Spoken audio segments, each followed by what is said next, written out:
good evening and welcome to the Lower League podcast. I'm Alan and I'm joined by Dan. It's just you and I tonight. How are you doing? I'm all good, mate. I'm all good. Ready to start another week. But no, good weekend. I'm still unbeaten. Scoring Unbeaten. I'm in my prime. But no, all good, mate. All good. What about you? Good. Well, obviously, woke up on Sunday. Was it Sunday morning? Bit of a shock on Sunday. Afternoon, actually. The news came through about poor old Ricky Hatton, who sadly passed away. Which is obviously this is a football podcast, a non-league football podcast, but as a sporting environment, the news was a bit of a shock to everybody in any kind of sport who followed him and watched his fights. So and at 46 years old, there's no age at all. No, absolute sporting great, I think, to be honest with you. Yeah, and obviously big football fan, weren't he? Big City fan. Yeah, big City fan. And I don't know if you saw yesterday, Mikael Richards was talking about him on a Super Sunday, and he shared some really nice stories about him, taking him down to boxing gym and all of that. So yeah, never nice.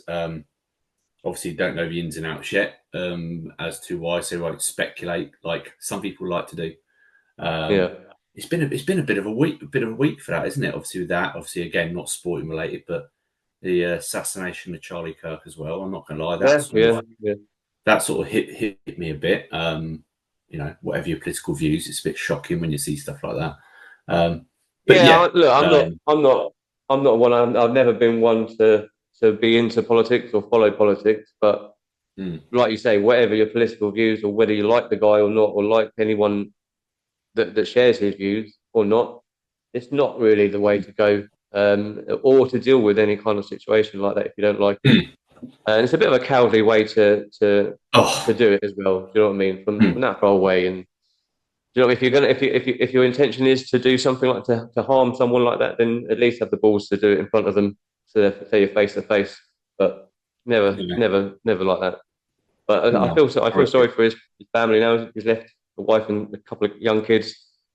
Which is the worst tragedy part of it. And again, we're not a political podcast, so I won't go into it. But you think, he's been shot because he's quite a strong Christian man.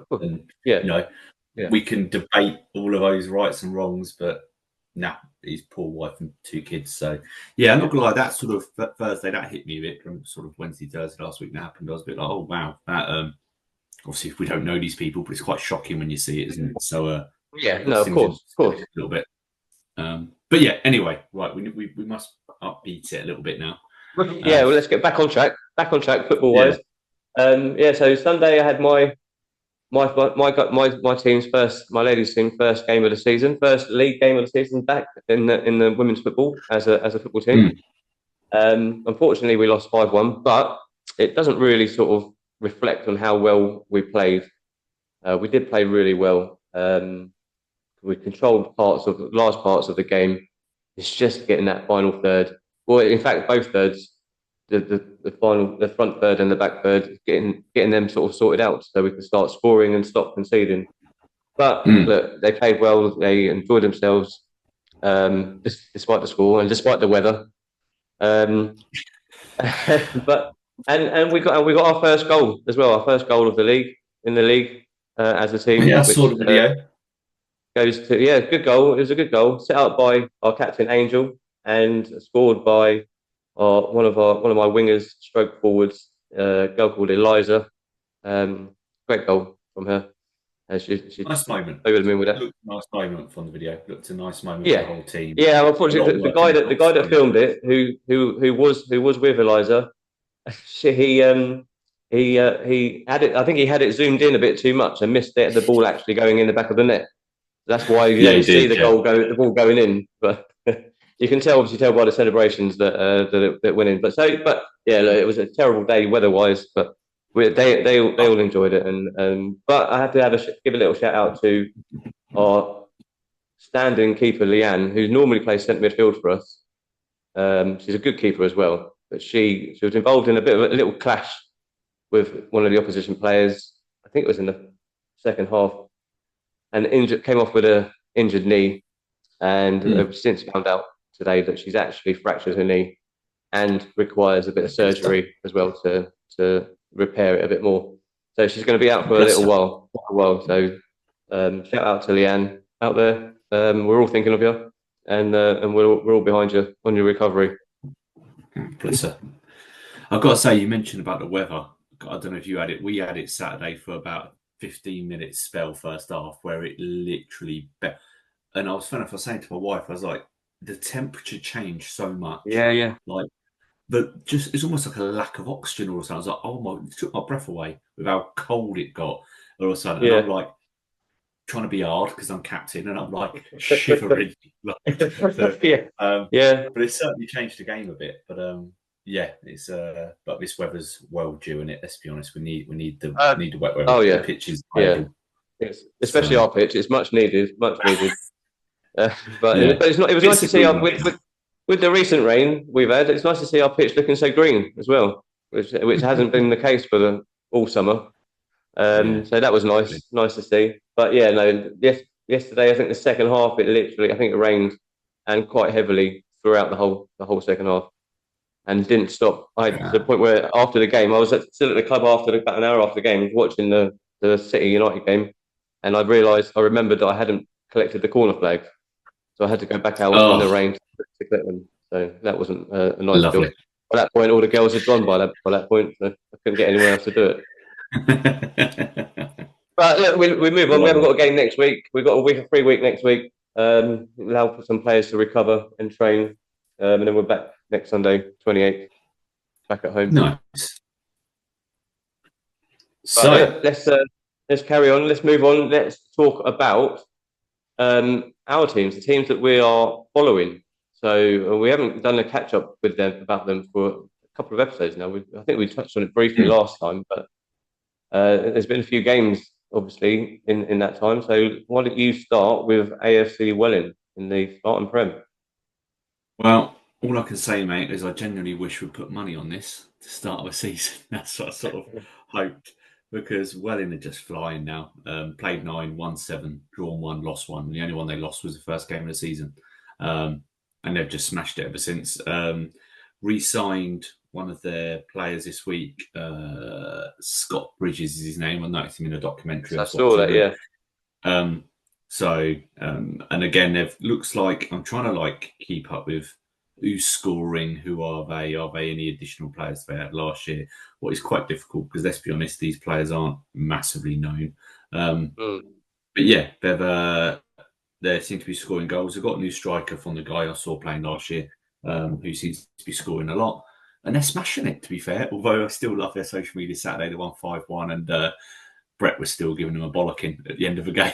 What I thought was quite good. But, mate, they're flying. They're ready to go step 4. And, but we found out, interestingly, they're now playing out of Potters Bar, playing tonight in a cup, playing Kempston Rovers, what's probably my local team, effectively. So I'm sure we'll preempt. I'm sure they'll win tonight. It's been a wonderful start to the season, and above Twing, who Kingy was supporting. Yeah, I mean, Twing aren't doing too badly themselves. They're not doing terribly.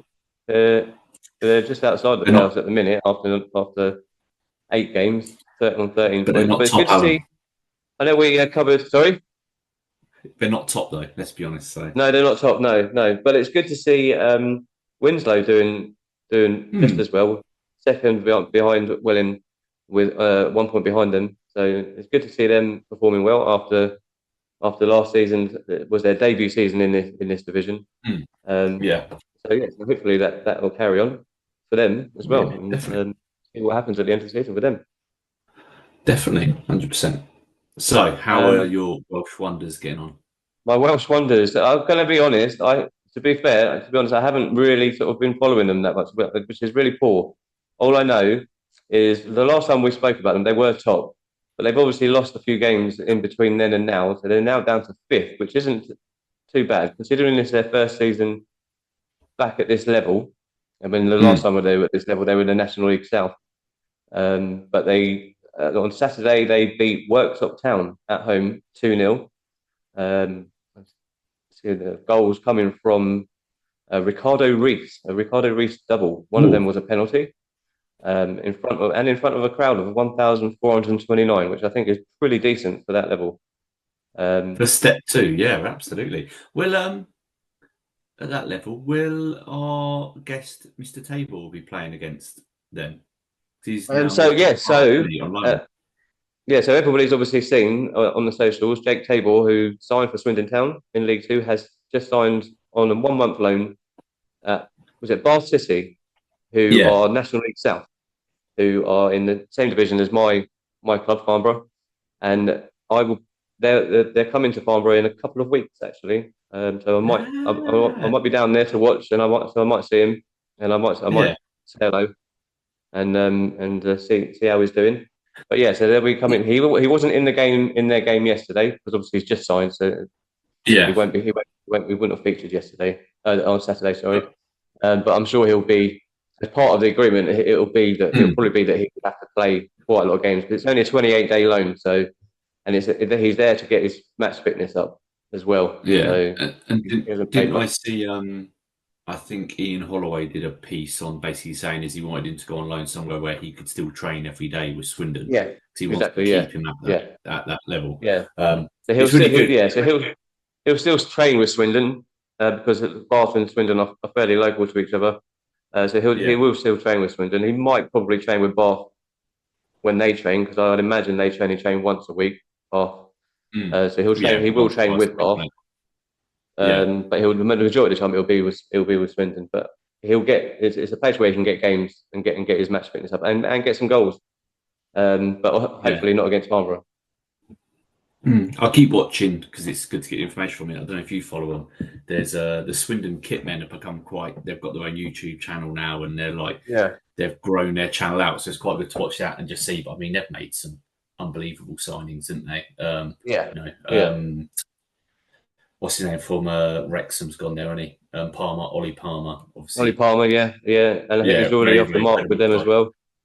Yeah, so rightly so. Jake drops down and gets some minutes. But yeah, if anyone does listen, if you like your YouTube stuff, these two lads, Life of a Kit Man, they just block their trips when they're going to lay out all the kit and doing all that.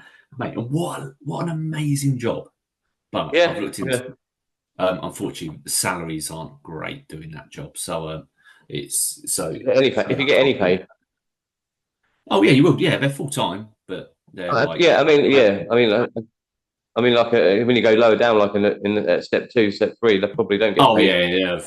I think Welling were looking for one, and it was a paid role, but I imagine that's going to be like 30, 40 quid a week. But I thought for me that would be. I'd love that job when I retire. I'd love that full-time kit man for someone like a pro team. Yeah, but I don't think they're going to pay the money. Unfortunately, my wife probably wouldn't let me do it. But mate, what gig? Even if like League 1, League 2, traveling around the country. Doing that, good gig. That'd be a really good fun gig. But it's always the local guys who do it. It's not something I've really sort of thought about really, but I guess obviously because I don't really play, I haven't played for a long time, and you're still playing, so you obviously like that dressing room buzz and all of that. And I suppose being a kit man, you're still sort of involved in all of that, especially in the pros and that you're still relied upon by the players to get certain stuff in and stuff like that. So. Yeah, I'm sure someone like yourself, Dan, would get a real kick out of a job like that. I'd love it, yeah. But it's just say LinkedIn's always good to have a look around. You know what football league clubs are looking. When you look at the salaries, it's like you can't. It's imagine it's a wonderful job if you're a local older guy or a younger lad. It's like perfect job, and what an experience. But when you've got a wife and 2 kids to provide for, it might be a bit more difficult. But hey, maybe she can go and get more money and I can go be a kit man. Great. Anyway, Anyway, so that's how our teams are getting on. Good luck to Winslow and especially FC Welling. And we will try and get Brett on. It's a slow work in progress. It's not happening yet, but it will happen. I'll get it done. Yeah.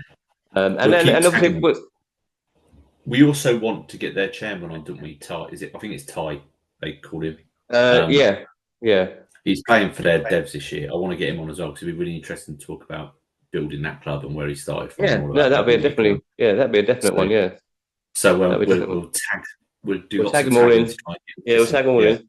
Yeah, and we'll tag those two kit men in as well because it'd be good to have a chat with them about how they Oh, do it amazing. and how they started Yeah, and all that and all of that yeah, business with the kit men. But look, yeah. let's move on because we've got a little subject that we want that we want to talk about. Kind of tongue in cheek, but obviously kind of annoying. Mm. But it's annoying to people like us that are at these sort of low levels when you're looking for players and stuff like that. It's the anonymous posts on social media channels from people that say, "Oh, I'm a striker. I'm looking for a club in. I've got lots of experience." Mm. They tag it tag themselves in a group chat, like a Facebook group, like for example the Yeah. North Bucks group. And but more often than not, when you reply to these things, they don't reply back. You don't get a name. You don't get any kind of information of where they're from or what they've done and what clubs they've played for or anything like that. Sometimes I think it's just people like this just do it for a wind up to get people like me and you excited about. Oh, I'm talking to a new player here. No, I have to admit, I've never clicked on one or because, like, for me, I'm going. If you're a player, for one, going looking for a club, really good centre back. If you're a really good centre back, people would know about you, Oh yeah, yeah, um, yeah, and like tell me who you are, because generally I'm going to say this as a national in the county leagues we all play in. yeah, If you've been here long enough, you know who people are, you know the yeah, teams you're playing against. So, I won't name names, but if there's certain players from certain teams in our league said I'm available, you'll go, nah, you're right, thank you very much. yeah, And for me,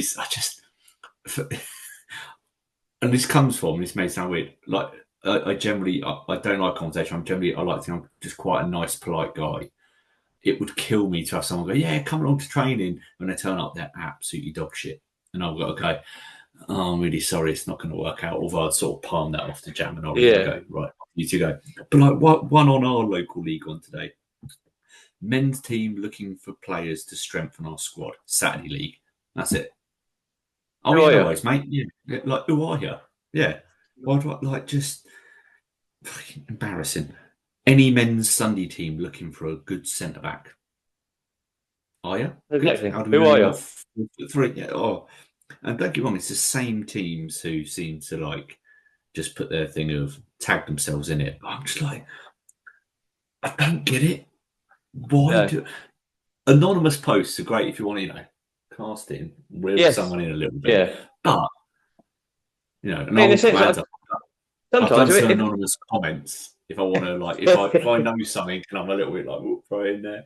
But like, if you're looking to play, just say. yeah, And I suppose the teams are going, well, we don't want to upset our players, blah blah blah. But if you need players, you need players at the end of the day.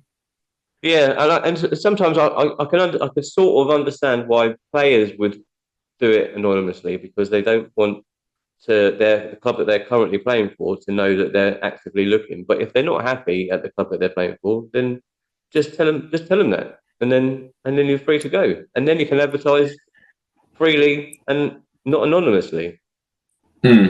That's why I mean, I don't know what other teams get. We get a fair amount of. We got loads in the summer of because we've got our own club Facebook page. Mm. We had quite a lot of people just message privately in there.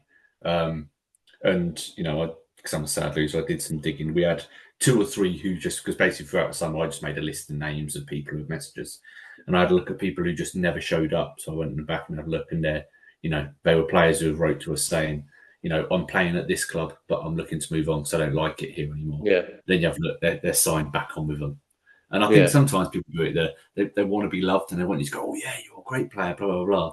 But if I don't know you, like, we had a couple no, over summer I messaged and I was like, oh my God, we want them. We're going to have them. We're going to, let's go all out and make sure they want to come. But there's other players you're like, you look at it and you just go, no. Like, I know. I love Yeah, him. I won't say his name, but there's a lad in the North Bucks who literally just goes from team to team. And by now, you're like, people must realise he is the yeah. loveliest chap in the world. Really lovely guy, just bloody useless. So it's like, he bounces around teams and he even like jumps levels because he's obviously turned up to train and they're like, yeah, we'll sign you on. And he doesn't play. And each season it's a new team. So, yeah. I know. Yeah. Well, I've had it. I've had it as well this season because obviously, as you know, that we've struggled to recruit with recruitment at our level with our ladies team. But I've got messages, unread messages on my Facebook Messenger app of players that have messaged me and I've responded but they've not replied, and I've got messages. I've got players in there that have said, yeah, I'll come along, but they don't bother. And I've got messages of people that like you said, have said, oh, I've got me and a couple of players aren't happy with how training's going. We're just looking to see what else is out there. And I say, yeah, come along, and we'll have a look. But then nothing happens. It's what I don't understand. Nothing happens, and you don't get no one says anything to you. Just be honest. That's all I ask. All I ask for, just be honest.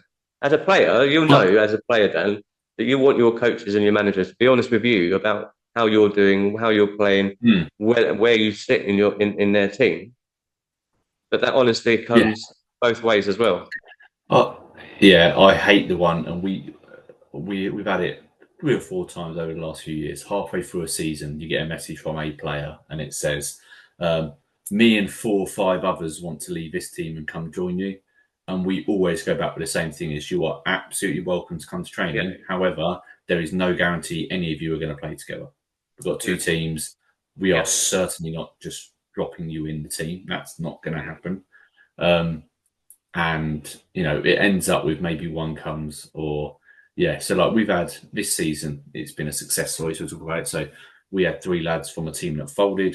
They come over, no, technically 4 of them, and we were just honest from the get-go, like, lads, we don't know what team you're gonna play in. We'll sort of see as the pre-season unfolds, and actually all of them were like, don't care really, as long as I'm playing, I'm not really that fussed. And on this occasion, it's worked out that it's sort of a 50-50 split. So some are with Versa. But yeah, you do get a lot of that this level where clearly a collection of players get the young player want to move on, but they just expect that a team's going to go, yeah, you guys will come in and we'll play you in this team.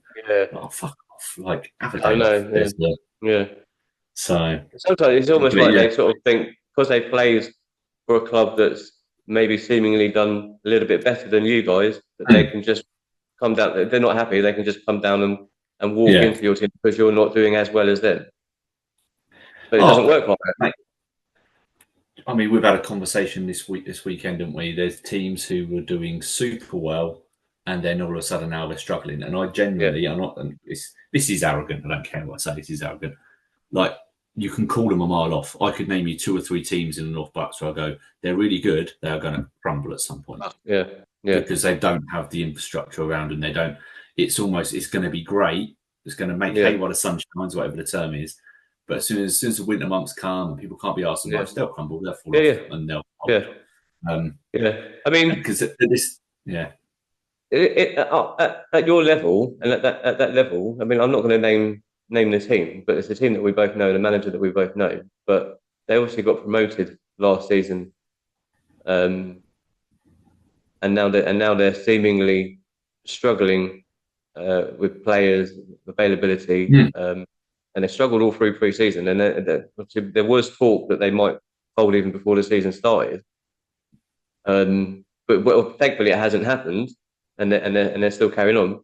But do you think that even at this level, that a promotion to the top league can be a hindrance? Yeah, well, it's your mentality, your players. It's people want to play every week when you're winning, and it's all of a sudden when you're not dominating games every week, it's like, oh, actually, I can't be asked. And again, not specific teams, but you see teams when they're playing certain bigger teams, they're like, the main lads aren't there or whatever, because they like to be the main guy. If it's on, well, I'm actually struggling. Like, I'll put my hands up. Like, last season was our first team. I was like, if we get promoted, I can't go up. I'm not good. Like, at my age, I'm not very mobile at the best of times. So like going up another step, I wouldn't have done it. I wouldn't have been able to do it. So it's knowing your level, where some people are like, then as soon as they go up, actually, we've seen teams get promoted to the Prem in our county league, and some of their players have dropped back down to Division 1 to play with someone else because you could tell they just want to be big fish in small ponds. That's what, and they get their buzz from it. So, and I put my hands up to a degree. I'd rather be in a league that I know I can make a difference in, but I do think it's all right having one or two. When you've got a team of people who are like that, it becomes very difficult, and that's when you see teams fold and all sorts. It's a shame, but it is a shame, especially if if clubs have that ambition to keep pushing forwards and keep pushing up the levels, and then when they do get a promotion like that, then they see players dropping off because, like you say, it's too difficult, or like you just said, they'd rather be that bigger fish in a smaller pond and drop down and be that better player amongst slightly worse players.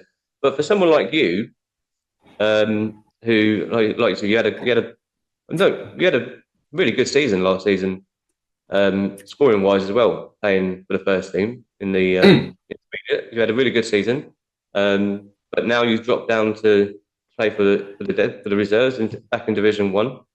And obviously, like you say, you are sort of getting older. Yeah. Have you had to sort of adapt or readapt how you play? Because obviously there's younger players coming in this season into your team, younger, quicker players. Have the team adapted how they play?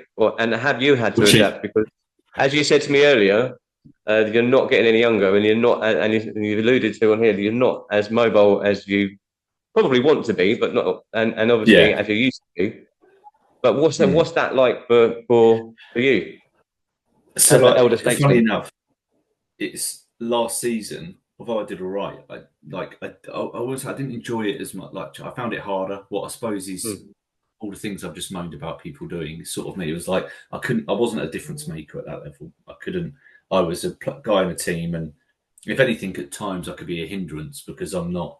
I'm very, what I say is that I would say I'm not even in the top 10 best all-round strikers in my level, but my attribute is I don't know how, I don't know why.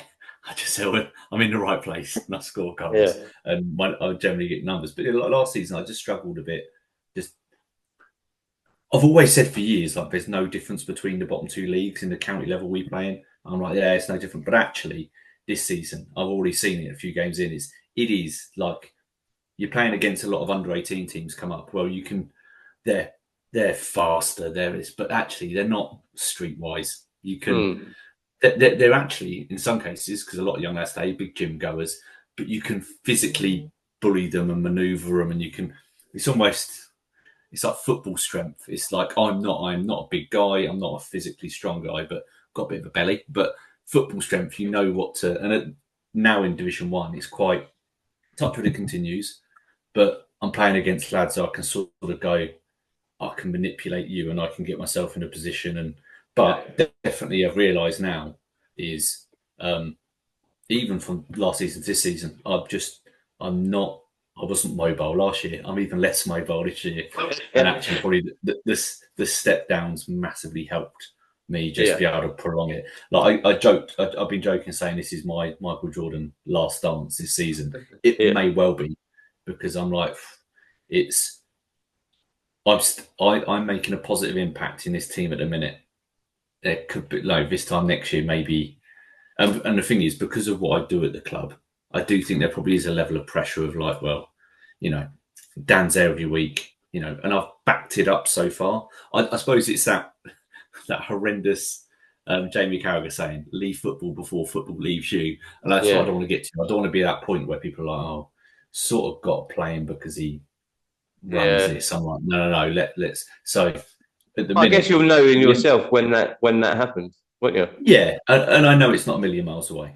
Like it's not now, but the buzz is still there. Like Saturday, 1-5-0. It's only a penalty, but I've got another goal. That's 4-3, and I'm like, oh, I'm enjoying it. But I'm having to constantly adapt now. Like I used to joke, I've got 5 sprints a game in me. I'm down to about 3 or 4 now. It's getting a little bit less. But no, I'm still like a bit like me and Kingy spoke about previously. I just love it too much. Like, that's going to be a challenge when I've got to give up, because I'm not really interested in coaching. I'm not really interested in helping people develop. I do that Monday to Friday. I don't want to do that at a weekend playing football. So yeah, but no, we're it's at our level. I think a lot of it is, and I've had a conversation with our managers this season about it. Of people want to try and play modern day football, and you just can't. Yeah. Like, as much as people want to play, Yeah. you can't on our level. So it's like even our pitch in a minute, like it's better. It's still bobbly as hell. So Yeah. the centre half don't want that ball at their feet, so just lump it forward. So it's not like, we're not what suits me, to be fair, rather than having to run around and high press and all of that lot. I'd be able to press for about 5 minutes, I think, and I'd be done. But hey, hi. That's what all the young people are for, though, Dan. Get them doing it. Yeah. You might have to drop back into the 10 and get someone else in front of you to do all the pressing. Well, it was a couple of times that Saturday, dropping in, picking up the ball, playing it wide, and I'm like, oh my god, I've got to get in the box, and that was quite. Yeah, you can't sit there and admire your pass. You've got to get in there. Yeah, well, but I'm lucky. I've got some young players around me, so Yeah. Two at the minute where he's unbelievable, but he knows he's unbelievable, and Yeah. you could tell he thinks I hate him. I don't hate him. He reminds me of me when I was 19. I was a left winger, young, quick. Thought I was smashing it and I was amazing at football. It wasn't. I was playing North Bucks bottom league. It's the level you're playing at. But yeah, so that side of it, I'm really enjoying this year. Is younger around, as much as they don't think it's wisdom, sharing a couple of things with them. It doesn't have to be perfect, doesn't have to be pretty. This is how to be more effective. So yeah, we'll see. We'll see. I'm sure you've got a few more years left in you, Dan. I mean, if Kingy can do it, then I'm sure you can. But he physically looks after himself. I don't. Yeah, that's true. That is true. That is true. Look, I think that's we've done our time here with a short episode, a little catch up, and a little chat. But so we'll end it there. Dan, thanks to everyone for watching us on YouTube. Don't forget to like and subscribe. And we'll be back in a couple of weeks with another episode. Say good night, Dan. Good night. See you all soon. See you all soon.